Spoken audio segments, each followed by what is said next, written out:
parents, ma mère, ma famille, tout le monde me donnait tout ce dont j'avais besoin. Mais voir une famille se déchirer alors qu'il y avait un semblant d'amour avait créé un trou en moi. Et pendant de temps et de temps, je pleurais dans ma chambre, dans la chambre où j'étais. Je pensais à ma famille, je pensais à mes parents parce que ce que j'avais devant moi n'était pas ce que j'ai toujours reçu toute ma vie. Amen. Amen. Alors, le Seigneur a fait grâce qu'après de temps, il a fait que des choses se sont retournées. C'est ma mère maintenant qui nous a prises, nous et tous les enfants. Les aînés étaient déjà mariés et ils n'étaient plus au Congo. Alors on était restés qu'à les 3 dernières filles. Notre maman nous a récupérés, on a habité chez elle. Mais pendant plusieurs temps, je passais mon temps à genoux en train de prier pour que ma famille soit restaurée. J'étais en train de prier pour que les choses soient changées. Je jeûnais, je priais. Et j'avais un grand espoir en moi. Je savais que tout allait changer un jour. Mais un bon soir, il était 19h, j'étais à genoux dans la chambre 2005. Le 23 février, alors que je priais, je vois ma soeur entrer dans la chambre. Et ce jour-là, c'était un mercredi, je jeûnais pour ma famille. Et la seule prière que je faisais, c'était que Dieu restaure ma famille, restaure ma famille. Et pendant que je priais, ma soeur entre dans la chambre en pleurant. Quand elle entre, automatiquement, j'ai arrêté de prier. Le Seigneur m'a dit, ton père est mort. Tout j'avais donné au Seigneur comme sacrifice pour changer ma famille, c'était rien. Et tout était perdu, c'était parti en fait. Je suis entrée dans la chambre, je lui ai dit une seule phrase, je lui ai dit, tu m'as rendu. Et quand je quittais, je pleurais. Alors je suis sortie parce que papa était fini, nous on était déjà allés chez maman. On était allés à Fini ou à quitter papa pour le deuil. Et le jour où le corps est arrivé, on m'a amené près du corps. Quand je regardais, je faisais véritablement le corps. Pas à moi, mais les gens. Et j'ai vu tout un monde se couler dans la vie. J'ai vu tout ce que j'avais eu à créer comme monde, comme toute histoire que j'avais eu à créer, s'écrouler en un seul instant. Mais ce jour-là, il y avait quelque chose qui se passait. C'est que tout ce monde que j'avais fait, tout ce monde que j'avais créé, s'écoulait. Mais Dieu me faisait entrer dans ce monde, afin de vivre. Amen. Pendant plusieurs temps, pratiquement 3 ans, ça sera la première fois pour d'apprendre, mais j'étais un peu pendant 3 ans. Je pleurais, et un jour, c'était le 25 décembre 2008, j'étais assise par terre, j'étais la musique, je pleurais. Et ce jour-là, j'ai ressenti un amour qu'aucun homme ne pouvait me donner. Pendant des années, j'ai ressenti un amour qu'aucun homme, et un cœur qui se remplissait comme jamais auparavant. Ce cœur qui était détruit hier, à cause de douleur, a été reconstruit ce jour-là. J'ai eu un nouveau cœur et un nouveau départ avait commencé dans ma vie ce jour-là. Et tout a repris. Alors je vous ai raconté cette expérience pour dire à quelqu'un ce soir, avant que je ne fasse autre chose, que tu fasses un retour en arrière. Et que tu penses à tout ce que tu étais hier et à ce que tu es devenu aujourd'hui par la grâce de Dieu. Si aujourd'hui je peux me tenir devant et parler de ces choses, témoigner de ces choses, c'est parce que hier j'étais blessée, mais aujourd'hui je suis en train de vivre un amour éternel, un amour que personne ne peut m'arracher. Alors j'aimerais que tu inclines ta tête là où tu es. Saül venait de pécher contre le Seigneur. Le Seigneur lui dit, tu arrives et tu tout, et tu verras tout par interdit. Saül arrive, il garde le roi, il garde le bétail. Il dit, j'ai gardé le bétail pour adorer le Seigneur, pour les sacrifices au Seigneur, pour une offrande au Seigneur. Mais Samuel lui dit ceci, quand tu étais petit à tes yeux, le Seigneur t'a oint et t'a consacré roi d'Israël. Dans l'autre version, j'aime le français pour moi, il dit, lorsque tu n'avais pas d'importance, le Seigneur t'a pris et t'a consacré pour être roi d'Israël. Chaque fois qu'il venait, il y avait toujours un rappel, un retour, pour dire, souviens-toi du lieu où tu es venu, d'où tu es venu. Souviens-toi toujours d'où tu es venu. Parce que sans Christ, nos vies n'ont aucun sens. Et j'aimerais me baser sur ça aujourd'hui. Christ est la vie, est notre vie et il est notre principale raison de vivre. Aujourd'hui, nous voyons des gens tomber, des hommes de Dieu tomber. On est en train de faire une analyse avec un frère. Comment des gens qui arrivent à une gloire extraordinaire mais tomber. Juste parce qu'il y a plusieurs aspects qui sortent. On a eu à sortir plusieurs aspects, mais il y a aussi une chose, c'est qu'ils ont du mal à faire un retour en arrière. Alors la Bible dit dans le livre de Deutéronome 8, j'aimerais qu'on lise Deutéronome 8.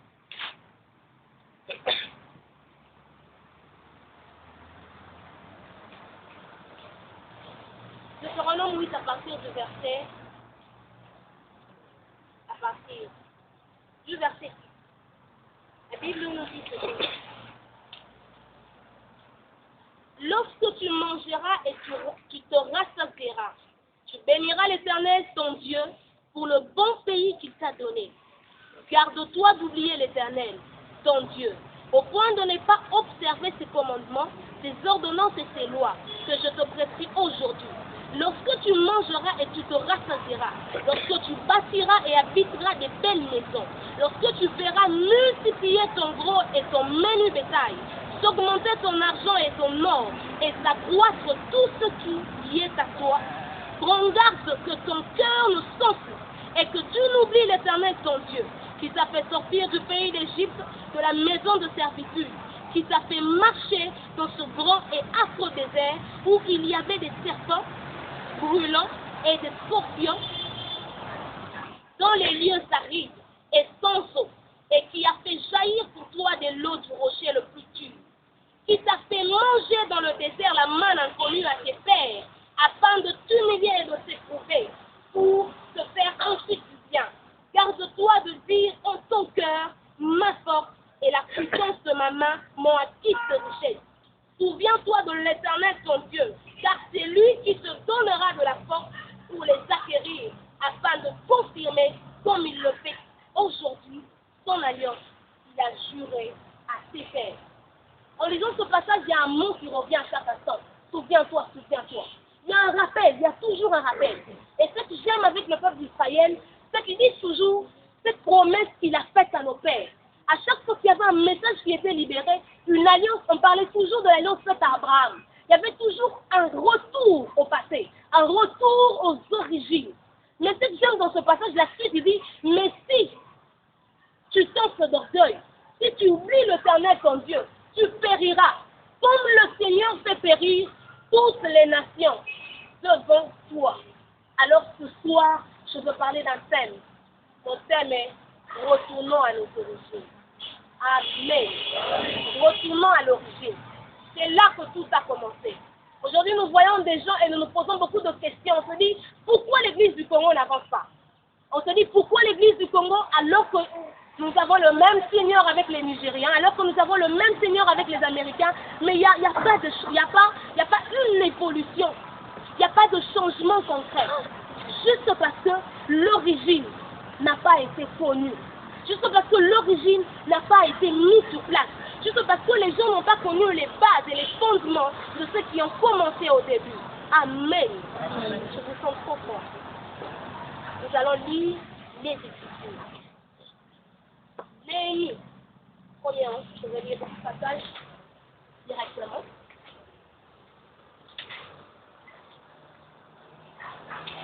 Non, excusez-moi. C'est Jean 1. Jean 1, 1 à 4. Au commencement était la parole, et la parole était avec... Excusez-moi, vraiment, excusez-moi. Au commencement était la parole, et la parole était avec Dieu. Et la parole était Dieu. Elle était au commencement avec elle. Toutes choses ont été faites par elle. Et rien de ce qui a été fait n'a été fait sans elle. En elle était la vie. Et la vie était la lumière des hommes. J'aimerais qu'on lise le même passage, mais ça j'aimerais qu'on écoute la version français courant. La Bible dit, au commencement de toutes choses, la parole existait déjà. Celui qui est la parole était avec Dieu. Et il était Dieu. Il était donc avec Dieu au commencement. Dieu a fait toutes choses par lui. Rien n'a été fait sans lui. Ce qui a été fait avec la vie en lui. Je m'arrête là. Je vais juste prendre une phrase qui dit, ce qui a été fait en lui. Toute la vie, toutes les sources de la vie est sortie de celui qui est la parole. J'aimerais dire celui qui est la parole. Et nous savons que Christ est la parole. Amen. Parce que celui qui est le commencement de tout. Christ est la parole. Or, toute chose sur la terre a été faite par la parole. Dieu dit, c'est ce que la Bible dit, que la lumière soit. C'était une parole qui a été libérée et toute chose a été faite. les arbres et toutes choses a été faite. Christ est la base. La Bible dit, c'est lui le commencement de toutes choses. Alors, premièrement, Christ l'a dit. Amen. Amen. Juste ça. J'ai aimé cette phrase parce que je l'ai entendue de mes oreilles ce matin. Parce que c'est à peine ce matin que j'ai eu le message. Christ l'a dit de toutes choses. Celui qui a fait tout fondement. Celui qui a fait toutes choses. Je ne veux pas décrire ce aujourd'hui. Mais seulement aujourd'hui, j'ai appris une autre facette de Christ. Ce n'est pas ce Christ seulement qui est mort pour nous sur la croix. Ce n'est pas seulement ce Christ qui nous a donné tant d'amour. Mais ce Christ qui a besoin que nous lui donnons de l'amour. Alors quand je suis arrivée au chapitre, c'est tellement merveilleux. Quand j'ai encore entendu, alors que l'autre parlait, j'ai dit vraiment c'est dans la pensée du Seigneur. Dieu est un homme très fragile. Je dois être humaine. Dieu est un homme très fragile. Il aime de l'attention. Il aime de l'amour. Il aime de l'affection. Il aime de la tendresse. C'est pour cela qu'il nous donne cela. Il est toujours à notre place, il dit, moi tellement que j'aime l'amour, je préfère en donner aussi. Alors lui, il a d'abord commencé par donner et il attend. Mais seulement il y a un problème qui se pose. C'est que Christ est d'abord à la porte de nos cœurs, mais il n'est pas encore entré dans nos cœurs.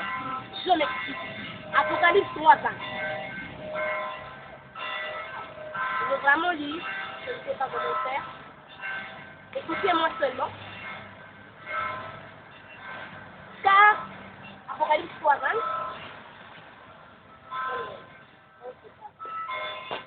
La Bible dit ceci. J'aimerais des vêtements.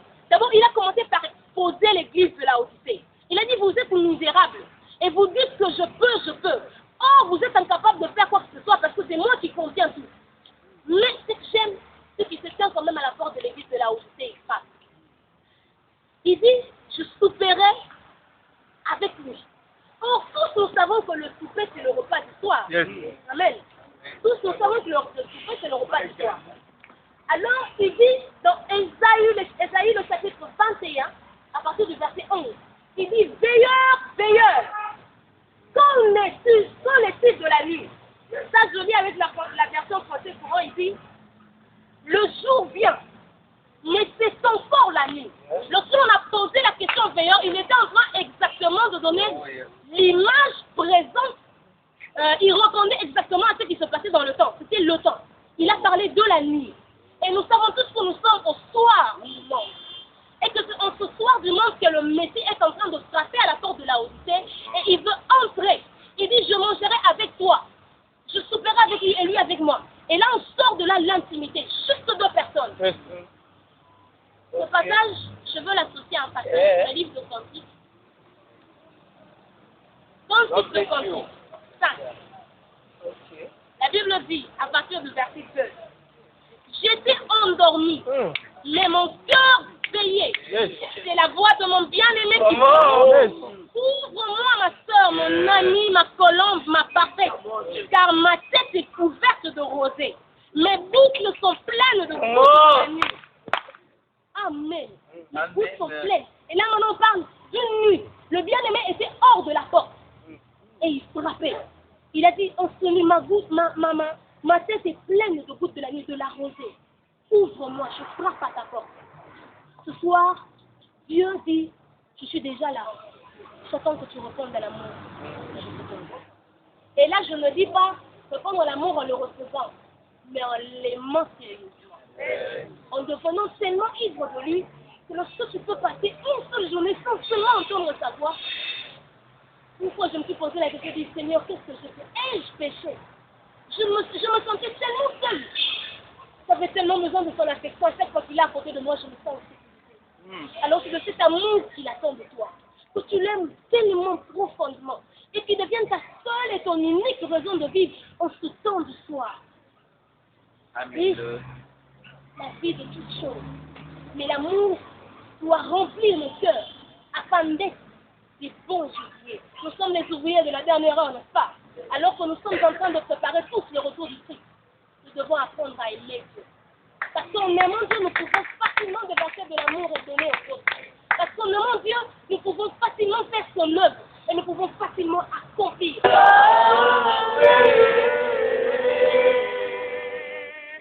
Here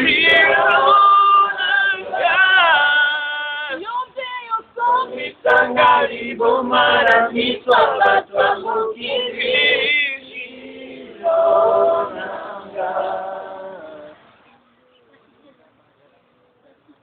Oh Seigneur, amour est grandi dans mon cœur.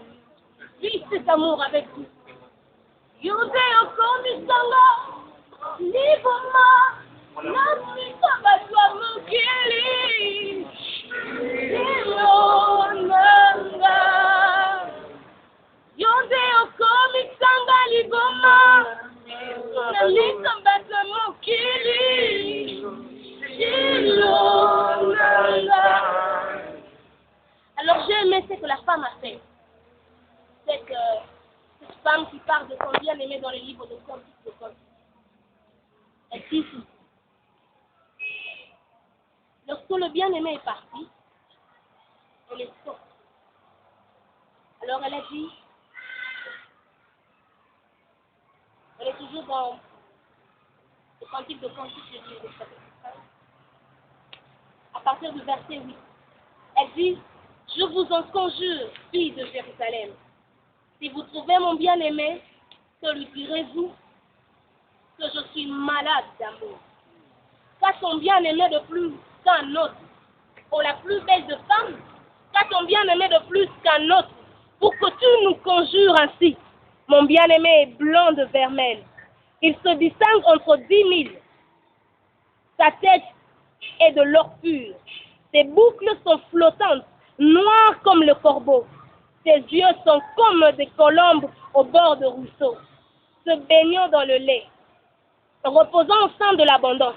Ses joues sont comme un parterre d'aromates, une couche de plantes odorantes. Ses lèvres sont des lits d'où découle la myrrhe. Ses mains sont des anneaux d'or garnis de chrysolites. Son corps est de l'ivoire poli, couvert de saphir. Ses jambes sont des colonnes de marbre blanc, posées sur des bases d'or pur. Son aspect est comme le Liban, distingué comme les cèdres. Alors elle a fait une deuxième chose. Elle est Lorsque le sabbat fut passé, Marie de Magdala, Marie mère de Jacques et Salomé achetèrent des aromates afin d'aller embaumer Jésus. Le dimanche, elles se rendirent au tombeau de grand matin, au lever du soleil. Elles se disaient entre elles, qui nous roulera la pierre qui ferme l'entrée du tombeau? Mais quand elles levèrent les yeux, elles s'aperçurent que la pierre qui était très grande avait été roulée. Elles entrèrent dans le tombeau, virent un jeune homme assis à droite, vêtu d'une robe blanche, et elles furent épouvantées. Il leur dit, n'ayez pas peur. Vous cherchez Jésus de Nazareth, celui qui a été crucifié. Il est ressuscité. Il n'est pas ici. Voici l'endroit où l'on l'avait déposé. Mais allez dire à ses disciples et à Pierre qu'il vous précède en Galilée. C'est là que vous le verrez comme il vous l'a dit. Elles sortirent du tombeau et s'enfuirent toutes tremblantes et bouleversées. Et elles ne dirent rien à personne car elles étaient effrayées. Amen. Amen. Je l'ai dit que je suis venue, je m'ai déplacée de là, essayer d'illustrer un peu ce qui pourrait arriver. Le Seigneur, le verset 1 dit ceci. Lorsque le sabbat fut passé, Marie de Magdala et Marie mère de Jacques et Salomé achetèrent des aromates afin d'aller embaumer Jésus. À ces mamies, il y a un visionnaire. Il y a quelqu'un qui tient les rêves. Mais le Seigneur m'a dit ceci, qu'il y a, comme ces femmes, il y aura deux personnes. Il y aura le prototype de Marie, mère de Jacques. Ce sera une personne qui aura eu la grâce d'avoir une responsabilité. Parce que Marie, mère de Jacques, si vous le savez, je pense que vous le savez, Jacques c'est le frère de Jésus. Et Marie dont on parle ici, c'est Marie, la mère de Jésus.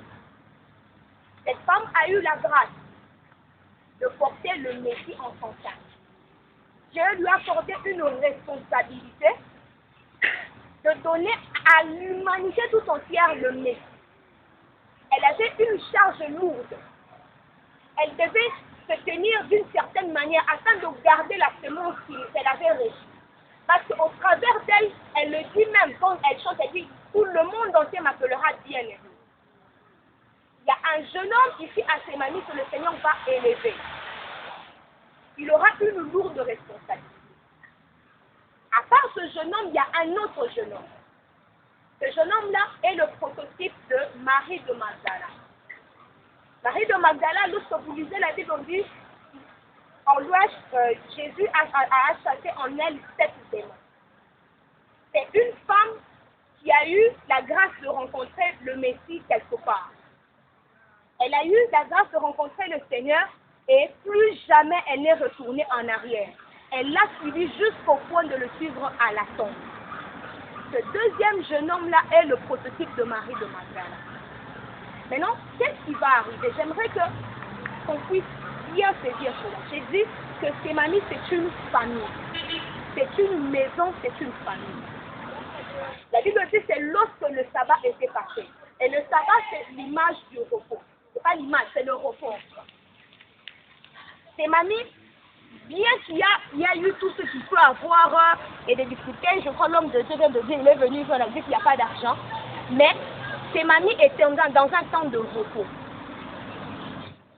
Sémanie est en train de vivre un temps de repos. Mais les temps vont venir où ce sabbat, ce repos-là va passer, mais ça sera pour un court moment. C'est-à-dire ce temps de repos qu'on est en train de vivre à Sémanie va passer. Et heureusement pour Sémanie, il y aura ces deux jeunes hommes-là qui vont se lever et prendre une décision. Ils vont se lever avec un acte d'amour.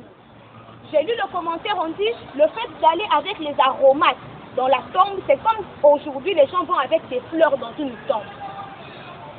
Ces gens déborderont. Ces deux jeunes gens, la caractéristique, ce sont des gens qui sont des amoureux de Jésus. C'est pourquoi j'ai vraiment béni l'homme de Dieu qui est venu avant nous. Ce sont des jeunes gens qui aiment Jésus. J'aimerais vraiment qu'on puisse entendre ces choses. Mais ils vont se décider d'aller et dans leur esprit, il y aura une grande pierre.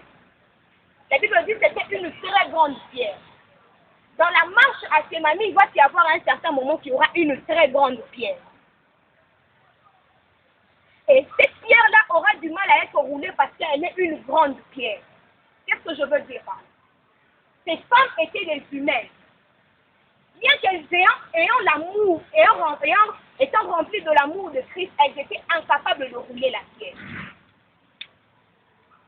Tous, autant que nous sommes, nous aurons beaucoup de volonté de le faire. Mais nous ne serons pas capables parce que la pierre sera très grande. Je parle plus au berger. La pierre sera très grande. Mais écoutez, il y a une bonne nouvelle par rapport à cette pierre. La Bible dit que ces femmes étaient en train de venir, elles se disaient entre elles-mêmes, elles se posaient la question, comment nous allons rouler cette pierre? Mais lorsqu'elles sont arrivées, la Bible dit qu'elles trouvèrent la pierre était déjà roulée. Cette pierre qui était très grande, elle était déjà roulée. Et lorsqu'on roule une pierre, on se salit les mains. Quand tu es en train de rouler une pierre, ou même un pneu, parce qu'une pierre c'est difficile de le faire, en tant que même grosse pierre, mais lorsque tu roules même un pneu, tu te rendras compte que ce pneu-là prend du sable, et lorsque tu roules, tu te sens salé. Il y a une grosse pierre qui sera au devant de Sémanie, et ces deux jeunes hommes-là vont jouer un rôle particulier. Ils auront beau faire, mais j'aimerais déjà leur dire, s'ils le savent, qu'ils le sont, mais peut-être après ils pourront le savoir, que leurs efforts ne pourront rien faire par rapport à cette pierre. Qu'est-ce qu'ils auront à faire? Tout ce qu'ils auront à faire, c'est de se remettre auprès de celui qui a donné la vision de Sémanie. Parce que c'est celui-là qui pourra envoyer un ange qui pourra rouler la pierre. Cet ange-là est venu faire un travail qui lui salissait les mains. Est-ce que quelqu'un m'entend? Tel que nous sommes là, si je demande à qui que ce soit de mettre ses mains par terre là-bas, dans le sable, on ne voit pas, c'est pas une tâche agréable à faire.